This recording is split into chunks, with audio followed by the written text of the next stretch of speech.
Since this pandemic began, we've watched as hundreds of thousands of people have died, been locked inside as millions of jobs were lost and a staggering number of businesses closed their doors. We've seen this health crisis expose failed institutions which were charged with our protection. There is fear of the future, a mourning for the past, and exhaustion and fatigue from feeling so powerless. Well, health folks are now warning of a wave of mental health problems in the months and years ahead. For many survivors of past emotional trauma, the current fear and uncertainty have already triggered dark memories and painful emotions from long ago. Comedian Darrell, Hammond, best known for his many years on Saturday Night Live, is a survivor of childhood abuse, both emotional and physical. His life and ongoing struggle is the focus of a documentary currently on Netflix called Cracked Up. A psychiatrist, I think it was number 11, said that I was a manic depressive. You are schizophrenic. I might be a multiple personality. 9 psychiatric facilities, including lockdown. Well, I'll just give him these pills. He goes, well, let's face it, you are a nut. He made me laugh. He's like, I'm joking with you because you're not any of these things. You are this way because of something that happened to you. And Darrell and Michelle Esrick, who made the documentary, join us now from New York for more on how to deal with trauma, especially during this incredibly difficult time. And it's good to see you both again. Nice to see you, John. Thank you. Okay, Darrell, I want to start with you because, you know, unlike 9/11, which was this awful day, but it was one day with long-term consequences, it seems like we've lived 3 months' worth of 9/11s, and the level of stress and anxiety for everyone seems unrelenting. So what have you noticed in how you're sort of coping with this collective trauma as it impacts your own experience? It does feel like 9/11. I really struggled with, you know, the isolation. I mean, we're mammals. We congregate to make ourselves feel better, and now we can't. So it's really hard in the beginning. I make sure that I make at least one outing a day. I make sure that I'm in touch with the people that matter to me the most. And it's still hard. I want to play a clip from the documentary because there's a scene from a news conference when the moderator cuts you off, says, we've got to move on. Just want to play your reaction and what you say. Here it is. To have something happen where I think you disrespected me devastates you. But then I realized, you mean the world isn't ending? You mean I'm not dying? I'm not getting killed? I play this because it's an example of how anything can be a trigger.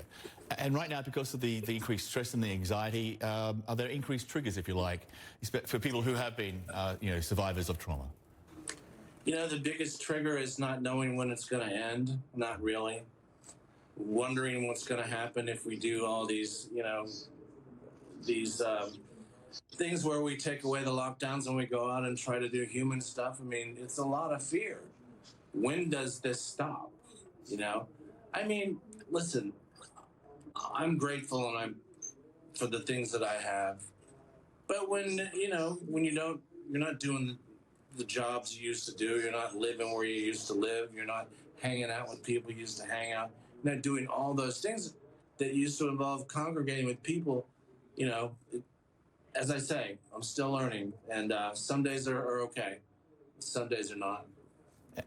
Michelle, you were actually among the first to be admitted into hospital for COVID-19 as a patient. This was back in March. I want to read what you posted on Facebook at the time, at least part of it. Here it is. It's very scary and isolating. Doctors and nurses come in with protective gear. No visitors allowed, no flowers allowed. Nothing can come in. I have no clue where I got it. I'm the first person I know who got it. The isolation is getting to me on top of being so ill. I hope I will get through it. You make the point about the isolation, and that in other posts you talk about how the doctors and nurses in those early days avoided eye contact, and that had a real emotional impact. Yeah, it did. I mean, connection is the opposite of trauma. Bessel van der Kolk, when I asked him what is the definition of trauma, he said, when your reality is not seen or known, and we all need to be seen. And, you know, I was the 5th person on the COVID unit at Mount Sinai in New York. And I think we were all terrified, the doctors, the nurses, the patients, because I was asking them, are you scared? Everybody was scared. But yeah, I think on the third or fourth day there, I said to the my doctor, you know, if you could please just ask your staff to make eye contact with me and say, how are you? I mean, now I think that the nurses and the doctors are so making an attempt to sort of be the family and be the friends for the patient, because nobody's allowed in there. Not, you know, your loved ones are not in there. So it definitely was challenging. You know, one of the real aha moments in the documentary, a memorable moment, was when Darrell has this, basically this moment where he remembers what his childhood was all about. Those repressed memories are coming back, and it was when his mother volunteered to look after their newborn child. Here it is from the documentary. My wife got pregnant, baby was born, and then I heard my wife say, your mom called, and she said, hey, as a mommy, you're gonna need some breaks. So she said she would take the baby. My soul knew all along what had happened, and I didn't know until my child's life was now on the line. So, Joe, when I heard that, I was wondering, you know, that raises a lot of issues for people who've been ordered to stay indoors or shelter in place with an abuser, either their mum or their dad or both, their husband or caregiver. It must be terrifying. I mean, I heard from a friend that works at a children's advocacy group in Montgomery, Alabama, who said the cases that are spiking like crazy, but no one's really reporting them, because normally it's the teacher that reports. Teachers find the abuse and report it, but now, you know, they're not in school and they're not able to. I mean, you know, I remember the good old days when you could just, when you're having a bad day, you could just go to a 12-step meeting and have coffee after. You know, just being with people, like-minded people, trying to do the same thing you're doing. I mean, with some healing, and to be trapped inside with an abuser, it's unspeakable. I don't even know how to give words to it. You mentioned this earlier, Michelle, but coping mechanisms and learning how to deal with this, very important. And again, here's part of the documentary where that's addressed. There is not one answer. Everybody needs to discover what the answer is for them and what the right method is for them. I started coming here so I can start to sleep. What keeps you up? I don't know, hypervigilance. It could happen again. So, Michelle, just to you, at this point in time, how important is it for everyone to find that one thing which will help them get through this anxiety and the stress? I think it's really important. That was Bessel van der Kolk, Dr. Bessel van der Kolk, who's, you know, one of our great trauma experts, who wrote this amazing book on trauma and healing called The Body Keeps the Score.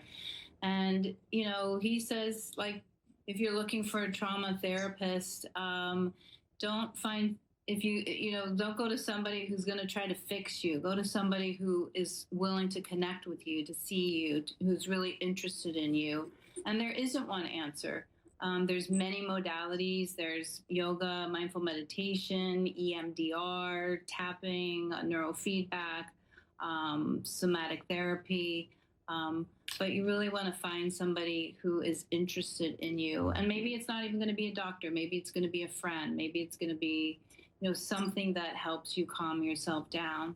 And it's important that people actually take care of themselves and be aware of just how stressful and how difficult this moment is with all of us isolated and stuck at home. So thanks to you both. It's good to see you. Thanks for coming in. Thank you, John. Thank you. Thank you for having us. And we should note, Cracked Up is trending right now on Netflix. It's a moving documentary which is filled with a lot of Darrell's signature humor as well. It's an easy watch. You can also visit the website crackedupmovie.com for news on the film, as well as resources which are posted there from Darrell, Michelle, and everybody who worked on that documentary. It's a good watch.